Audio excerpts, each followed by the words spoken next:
এই দোয়াটি যদি আপনি 7 বার পড়তে পারেন, আল্লাহ তাআলা দুনিয়া এবং আখিরাতের দায়িত্ব নিজে গ্রহণ করে নেবেন, আপনার সকল পেরেশানি দূর হয়ে যাবে। বুকে হাত রেখে বলি, আল্লাহর কসম এই দোয়া আমি ছেড়ে দিই না। তোমরা এই দোয়াটা শোনার পরে সাথে সাথে শেয়ার করে দিবা। আমল না করেও সওয়াব পাবা, তোমার একটি শেয়ারে আমল না করেও সওয়াব পাবা।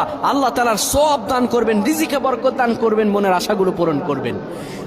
ও আমার প্রাণের ভাইয়েরা, বিশ্ব নবী মুহাম্মাদুর রাসূলুল্লাহ সাল্লাল্লাহু আলাইহি সাল্লাম বলেন, কোন ব্যক্তি যদি এই দোয়াটা 7 বার পড়তে পারে, দোয়াটা হলো হাসবি আল্লাহু লা ইলাহা ইল্লা হুয়া আলাইহি তাওয়াক্কালতু ওয়া হুয়া রাব্বুল আরশিল আযীম।